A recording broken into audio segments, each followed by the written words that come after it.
Bab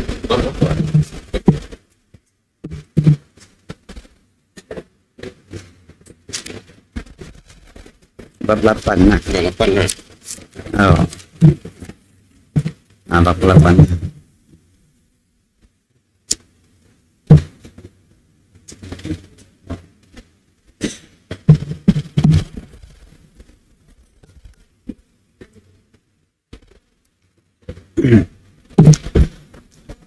Bismillahirrahmanirrahim.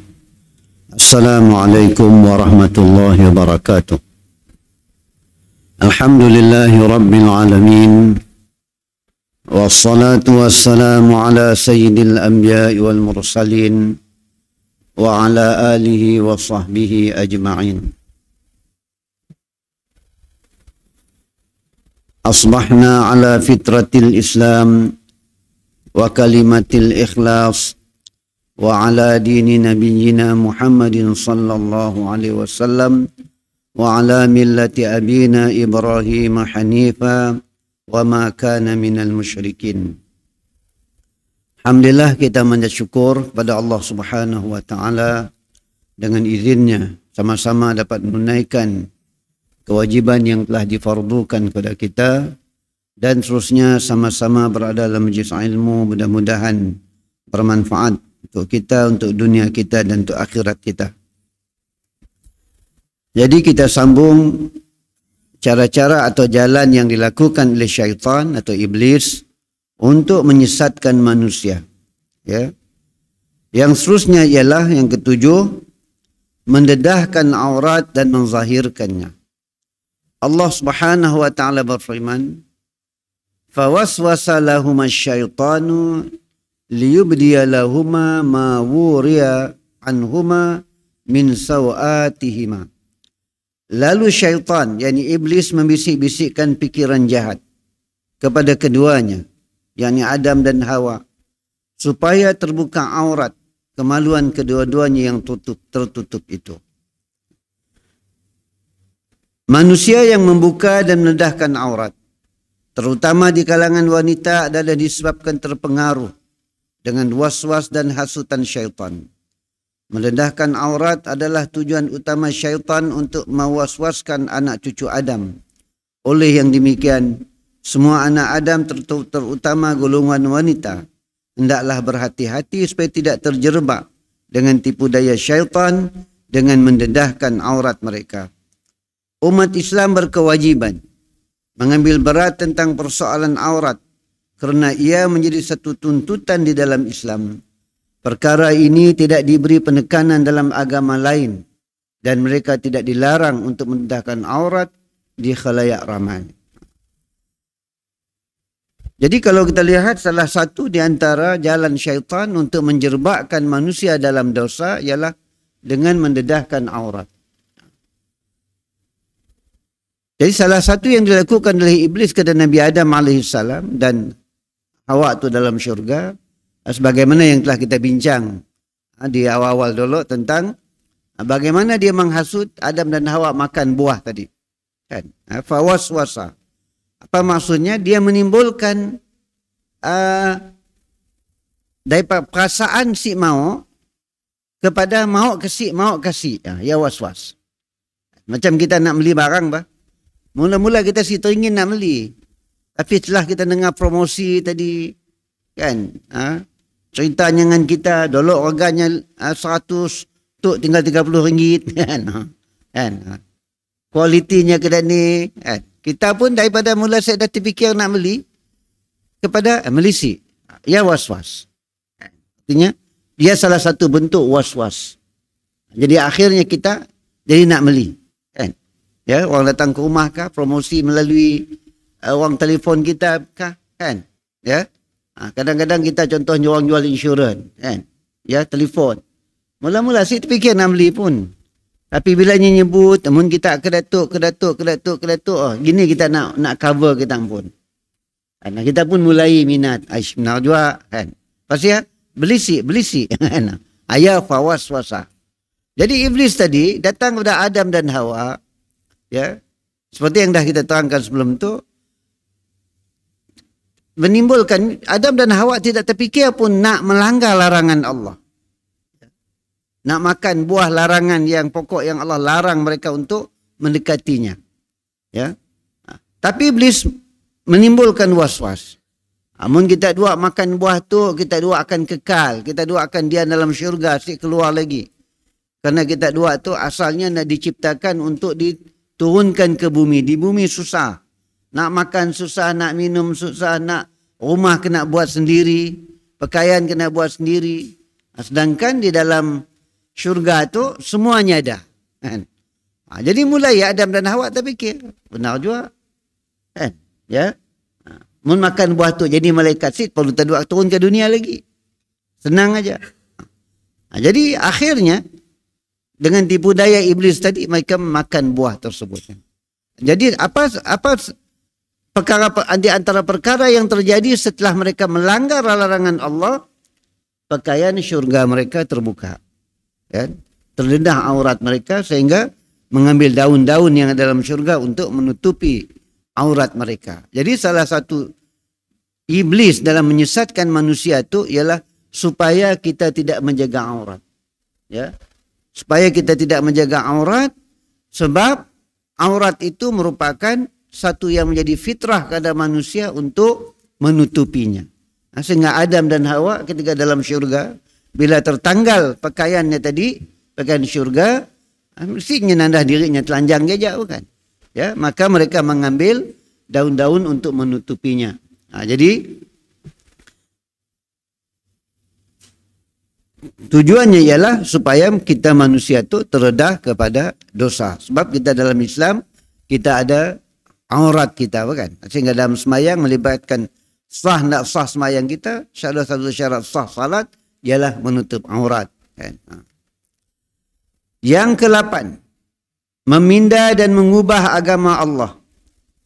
Allah Subhanahu wa taala telah mendedahkan satu lagi perancangan jahat syaitan, yaitu meminda dan mengubah agama Allah Subhanahu wa taala. Firman Allah, fala yughayyirunna khalqallah wa man yattakhidhish syaitana waliyan min dunillah faqad khasira khusranan mubina. Syaitan berkata, dan aku akan tetap memerintahkan mereka, yakni anak Adam, supaya mengubah ciptaan Allah.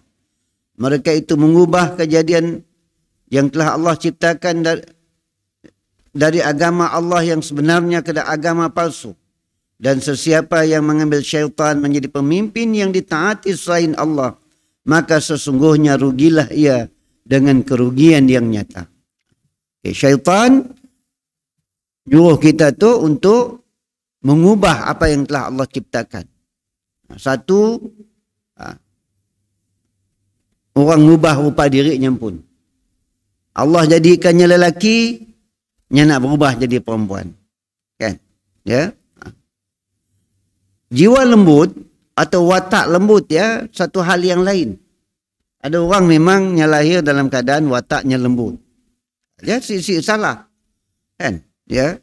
Memang wataknya lembut, macam dia kelakarnya bunyi. Kalau lelaki bunyi perempuan secara semula jadi, ya sih salah. Yang salahnya ialah apabila dia kadang-kadang suaranya geror pun dilembutkannya. Nggak keluar suara lakinya mau dikepung asuk, ya jangan. Mula-mula lembut jadinya kan. Lepas ya keluar gerornya kan.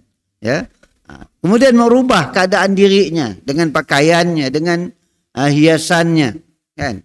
Dan lebih dahsyat lagi, yang mengubah dirinya pun tukar jantina, kan? Tukar jantina. Jadi orang yang seperti itu, terutamanya orang Islam, bila sampai satu peringkat umurnya, ialah nyagi muda, okey lah, kan? Tapi bila sampai satu peringkat umurnya, ya, nya akan mengalami satu tekanan jiwa. Sebab bertentangan dengan fitrah dirinya pun. Ya. Sebab biarlah kini tu dulu marik ni ada orang kursus merik mandi mayat pondan. Saya dah kan zaman marik ni dah pernah. Ya. Kini tu kursus pengurusan mayat tu merik mandi orang sakit AIDS ada kursusnya. Merik mandi orang meninggal, kalau kebakaran mayat dah rusak, ada khususnya. Ya. Ada sijilnya. Kan? Merik mandi pondan pun ada juga sijilnya, ada khusus dirinya pun. Jadi seorang hamba Allah madah dengan saya tu dah 5 sijil khusus jenazah, tapi si pandai mandi jenazah. Kan, ya banyak jenis macam dia. Kan, khusus sijil dah lebih 5 lagi. Ya. Tapi mengikut merik mandi si dapat katanya kan. Okey. Jadi satu bentuk syaitan menghasut manusia. Sehingga akhirnya golongan yang terberdaya dan benda itu menjerumuskannya kepada kemurkaan Allah Subhanahu wa ta'ala. Ya. Jangan kita melihat orang yang lembut ya semuanya. Sebetulnya ada yang memang begitu, itu ya ujian untuknya. Yang salahnya ialah sehingga dia terjerbat lebih jauh daripada itu. Duka pakaian, ya. Gaya apa nama tadi? Memiskinkan dirinya pun yang masalah. Sehingga dia pergi haji, pergi umrah pun nya keliru dirinya lelaki ke perempuan. Kan? Ya. Yang perempuan, yang lelaki pakai tudung. Bertelekum tentang sinon. Kan kita dengar kan? Ya baca, kita semua pun tahu apa yang pernah berlaku. Ada lagi apa dipanggil? Apa kitab tak? Nah tu, apa nama yang perempuan pula jadi lelaki. Tomboy kan. Pergi umrah pakai ihram macam orang lelaki. Kan? Tu dah apa nama tadi, tanda-tanda akhir zaman, ya. Jadi ini merosakkan sehingga dalam urusan ibadah, ya.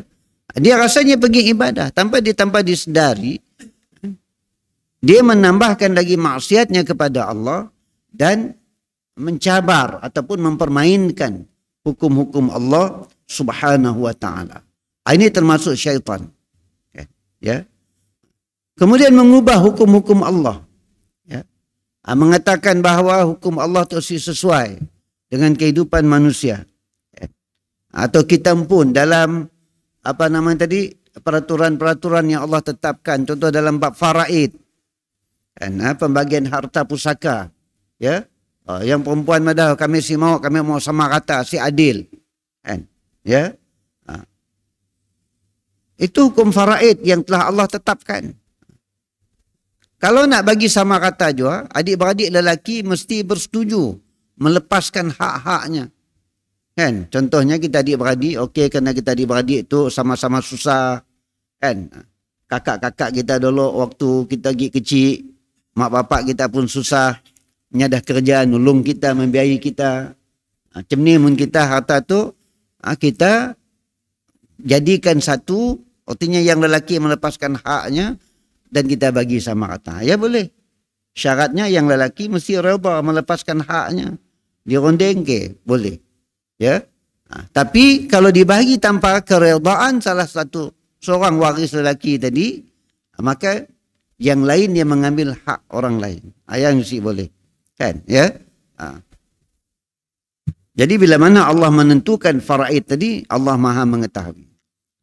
Jadi mengubah hukum-hukum Allah, akhirnya manusia terjejas dalam kesesatan. Ayat yang kita bincang dulu, bagaimana syaitan menghiasi apa yang kita lakukan tu jadi kelihatan baik. Kan? Contohnya ajaran-ajaran sesat. Berapa banyak ajaran-ajaran sesat yang apa nama? Wujud yang lahir dalam dunia itu bermula dari keinginan nak supaya lebih bagus lagi. Kita lihat contoh, ya. Lahirnya macam ajaran Bahai, Qadiani, ya. Semuanya berasal daripada orang Islam. Dari Bahai itu Syiah lah. Kan? Akhirnya menyimpang. Sebagian ajaran-ajaran sesat. Kan? Ya. Merasakan apa yang mereka lakukan itu baik, sehingga akhirnya sesat dan menyimpang. Kan? Ya. Jadi syaitan menghiasi apa yang mereka lakukan itu baik. Kan? Di negeri kita mungkin sih banyak gila lah. Tapi kalau kita lihat di Indonesia contohnya kan. Kita rajin angkat dalam TikTok. Gurunya macam-macam je. Pelik-pelik je kan. Yang ngaku jadi Nabi, yang ngaku jadi Rasul, ngaku jadi Wali. Semua dah. Kan? Ya. Jadi akhirnya mereka merasakan mereka apa yang mereka lakukan. Akhirnya mereka tersesat dari jalan yang benar. Ya syaitan.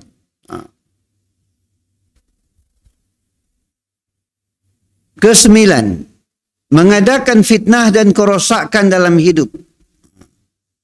Antara peranan yang dimainkan oleh syaitan seperti mana yang telah dinyatakan oleh Allah Subhanahu wa taala dalam Quran, ya bani Adam la yaftinannakumus syaitan. Wahai anak Adam, janganlah kamu sekalian difitnahkan oleh syaitan. Fitnah oleh syaitan tu bukan bermaksud syaitan menfitnah kita, nuduh kita jadi melakukan kejahatan. Sebab fitnah tu kalau kita bayang selalu dipaham oleh kita ialah fitnah, orang menuduh kita melakukan sesuatu yang kita buat. Betul, itu salah satu bentuk fitnah. Tapi fitnah syaitan tu maksudnya syaitan menggelincirkan kita dari jalan yang benar. Ya, artinya kita tertipu oleh tipu daya syaitan. Jadi Allah mengingatkan kita, wahai anak Adam, jangan kamu difitnahkan. Artinya jangan kamu menjadi korban kepada perencanaan jahat syaitan. Apa perencanaan jahatnya? Menggelincirkan kita dari jalan yang benar. Ya, yang bahaya. Yang ke-10, hasutan supaya berkelahi dan berlaku rusuhan. Firman Allah Subhanahu wa taala, wa qul li'ibadi yaqulu allati hiya ahsan. Inna syaitana yanzagu bainahum. Inna syaitana kana lil insani aduwwan mubina.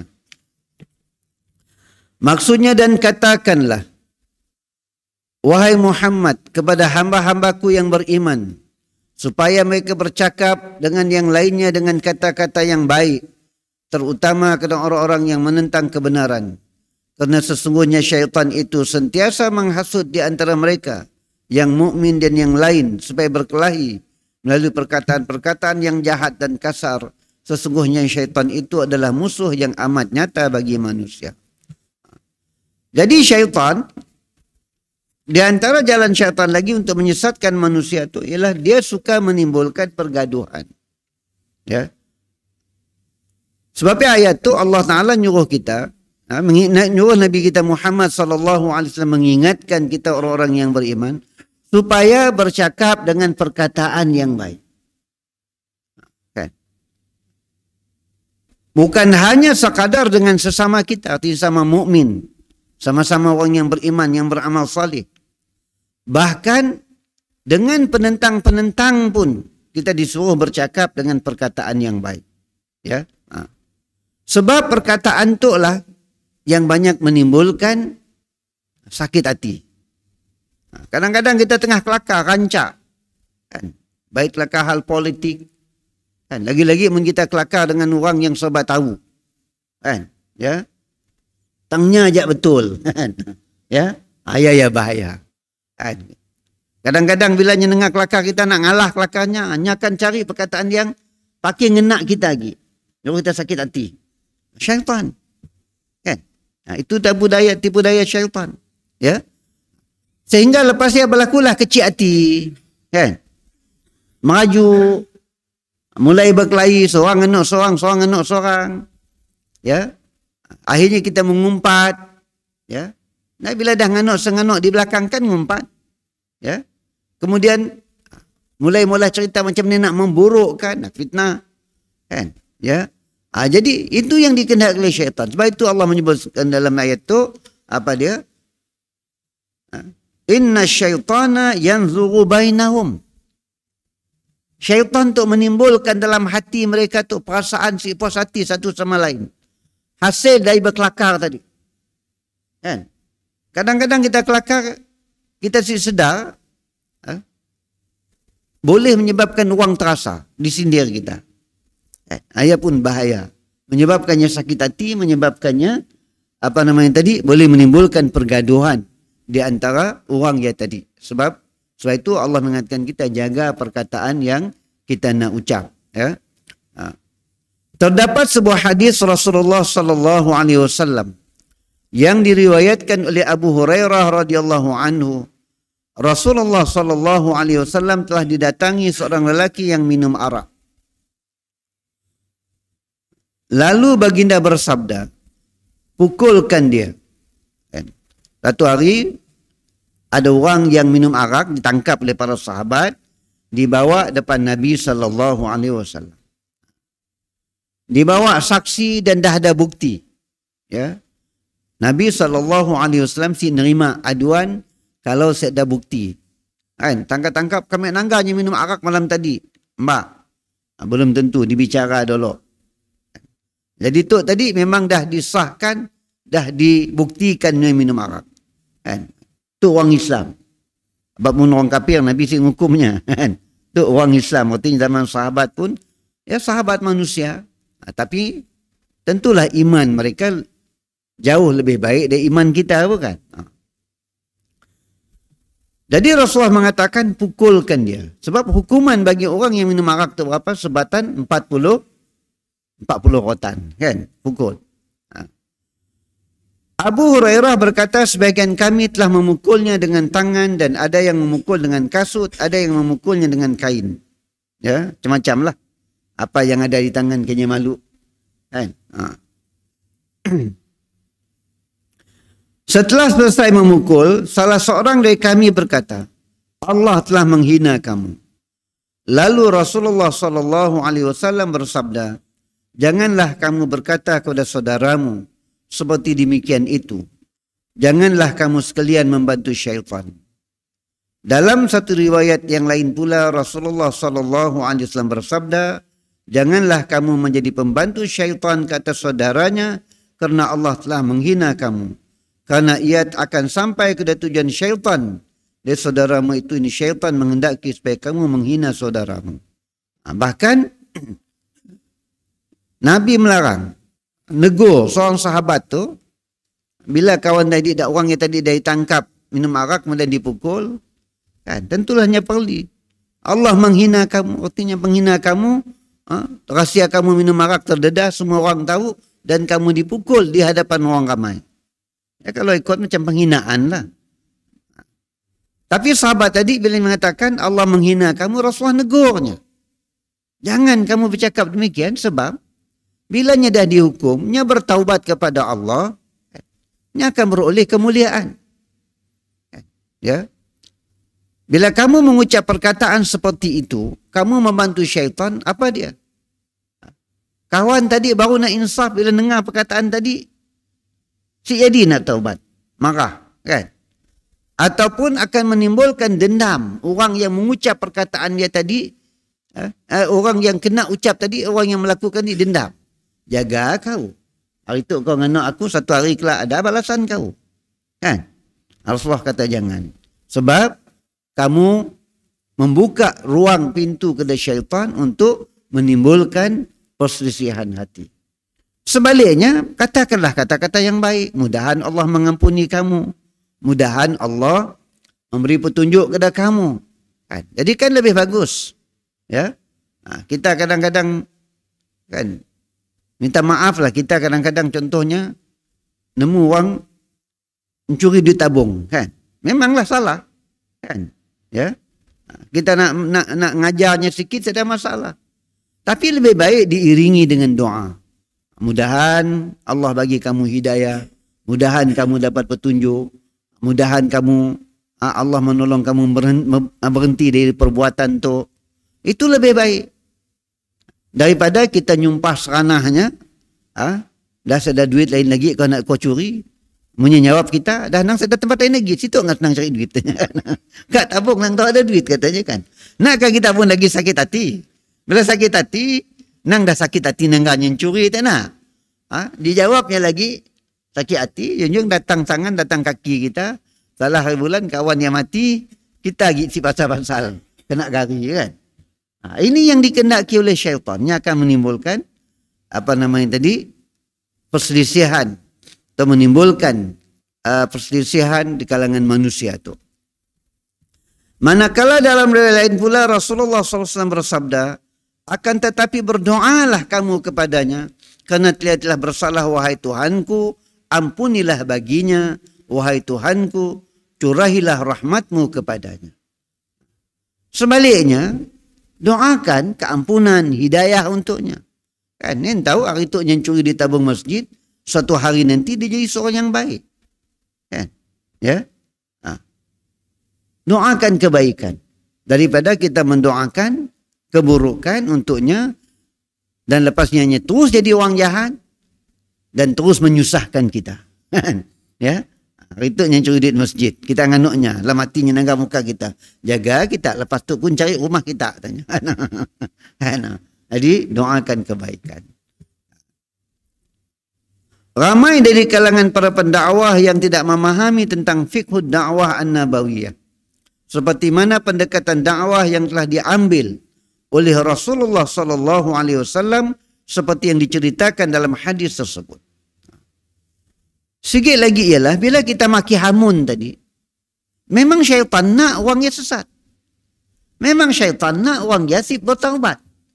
Syaitan nak orangnya terus jadi orang jahat. Sebab syaitan yang dinangnya orangnya untuk nak jadi pengikutnya dalam neraka kelak.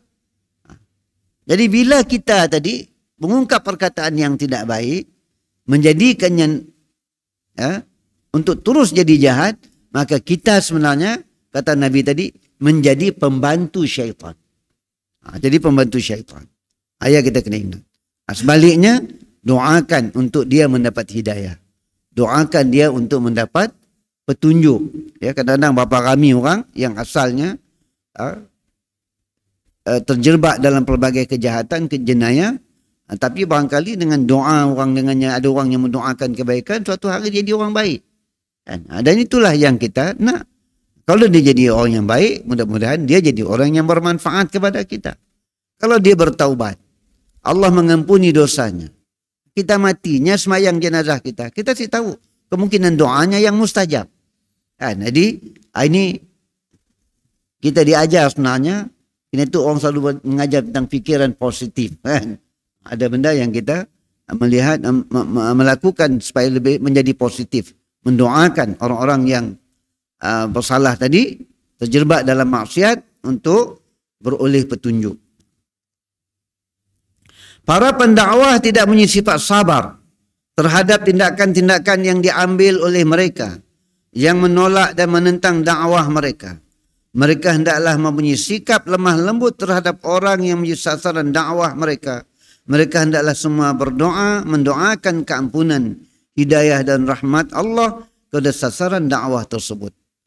Kita lihat Nabi SAW, ya, sebelum Khalid Al-Walid masuk Islam, sebelum Amr bin Al-As masuk Islam, mereka tu sangat memusuhi Islam. Ya. Amr bin Al-As antara orang yang menghalang Nabi untuk melakukan ibadah umrah. Sehingga terjadinya perjanjian ataupun perjanjian Hudaibiyah. Khalid Al-Walid, ya, merupakan panglima kanan, ya, dalam memerangi Nabi SAW dalam peperangan Uhud, ya, dalam banyak dan beberapa siri peperangan yang lain. Tapi kita lihat Nabi mendoakan kebaikan dan akhirnya mereka tu memeluk Islam. Bila mereka masuk Islam, mereka menjadi orang yang sangat-sangat berjasa kepada perkembangan Islam tu. Khalid Al-Walid kemudian jadi banyak memimpin pasukan-pasukan perang yang berjaya mengalahkan pasukan Rom dalam peperangan bukan peperangan Tabuk, ya, dalam peperangan Tabuk, ya, bukan peperangan Tabuk. Lupa saya. Ada peperangan yang asalnya dimulai diketuai oleh Abdullah bin Rawaha, kemudian Zaid bin Harisah, kemudian diganti dan last sekali diganti oleh Khalid Al-Walid. Dia berjaya memporak-perandakan tentera-tentera musuh yang jumlahnya berganda-ganda dari jumlah tentera Islam. Amr bin Al-As yang membuka Mesir, yang membawa Islam sampai ke Mesir. Siapa? Amr bin Al-As. Padahal mereka tu dulunya asalnya adalah orang yang kuat menentang Islam. Ya. Tapi Nabi mendoakan kebaikan. Doakan hidayah. Dan akhirnya mereka masuk Islam. Dan kita lihat mereka membawa banyak kebaikan atau jasa mereka di dalam Islam. Segala bentuk kekasaran. Kita habiskan sedikit saja tu. Dalam percakapan dan keburukan dalam perkataan adalah di antara alat yang terkesan untuk syaitan menggagalkan usaha dakwah. Bahkan akan menimbulkan pergaduhan di antara manusia. Kadang-kadang kita dalam masjid, perkataan yang kita ucapkan, kecil hati. Kan banyak kes. Ibu kata tempat lain, tempat-tempat kita lah, sekitar Kuching untuk contohnya. Selalu berlaku krisis di masjid.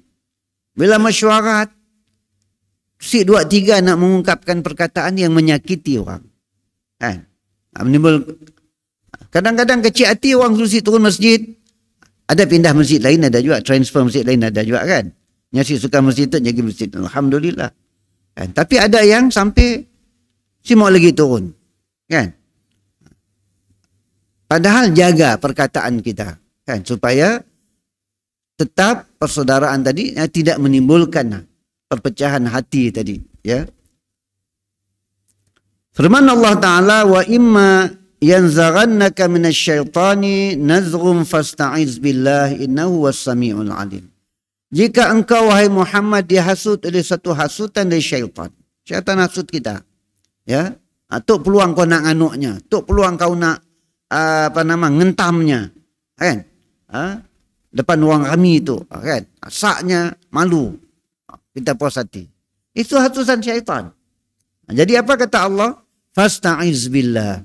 Innahu was-sami'ul 'alim. Maka mintalah perlindungan dengan Allah. Sesungguhnya dia maha mendengar lagi amat mengetahui. Allah Ta'ala firman lagi. Min ba'di an nazara syaitanu baini wa baina ikhwati. Setelah syaitan merosakkan hubungan antara aku dan saudaraku, yang menyebabkan aku dizalimi oleh mereka yang dibuang ke dalam telaga. Artinya Nabi Yusuf, kan berlaku syaitan menghasut adik-beradik Nabi Yusuf, dengki kepada Nabi Yusuf dan akhirnya mencampak Nabi Yusuf dalam peringgi. Tapi apa yang diucap oleh Nabi Yusuf bila mereka bertemu? Kan? Nabi Yusuf mengucap perkataan yang baik. Ya, dan akhirnya mereka bergabung. Dan abang-abangnya minta bapaknya berdoa agar Allah mengampuni mereka. Anak-anak Nabi Ya'qub alaihissalam turut menjadi mangsa kedahasutan syaitan yang menimbulkan perasaan hasad dengki dalam adik-beradik sehingga mengakibatkan berlakunya pergaduhan di antara mereka dalam keluarga sampai sanggup membuang adiknya sendiri ke dalam telaga. Tapi Nabi Yusuf memaafkan mereka. Sedangkan ketika itu Nabi Yusuf mampu untuk menangkap mereka. Waktu datang ke Mesir, Nabi Yusuf menjadi pembesar. Kan? Ya. Adik-beradik datang daripada Palestin untuk membeli bahan makanan sebab di negeri mereka berlakunya kemarau, makanan semua menjadi. Nabi Yusuf jadi akal, tuklah peluang aku nangkap Datuk. Kan? Datuklah buang aku dalam telaga dulu. Tapi Nabi Yusuf walaupun di saat dia mampu untuk membalas dendam, Nabi Yusuf tidak membalas dendam. Sebaliknya dia memberikan kemaafan. Demikianlah penegasan Rasulullah sallallahu alaihi wasallam, inna iblisa qad ya'isa ay ya'buduhul musalluna walakin fit tahrishi bainahum. Maksudnya sesungguhnya iblis telah putus asa daripada beribadah kepadanya oleh orang-orang yang mengadakan salat, akan tetapi syaitan tetap mengadakan perancangan untuk bergaduh dan memecah belahkan di antara mereka. Syaitan tu nyenangga kita semayangnya putus asa. Kecewanya. Ya. Pagi tadi benar-benar nahan kita jangan bangun subuh. Bangun juga. Okey, si berhenti setakat ya. Macam ni lagi. Hanya mulai merosakkan hati kita. Sehingga menimbulkan pergaduhan. Yang saya katakan tadi. Jadi kalau berlaku banyak pergaduhan di masjid, itulah apa dikatakan oleh Nabi sallallahu alaihi wasallam, kan? Kita sama pergi semayang, Tapi kadang-kadang berpuak-puak. Kan? Setengah-setengah masjid ni ada grup-grup. Yang bahaya. Ya jalan untuk malam tu, pagi tu, mudah-mudahan bermanfaat kepada kita. Wassallallahu ala Muhammad wa ala alihi wa sahbihi ajma'in. Assalamualaikum warahmatullahi wabarakatuh.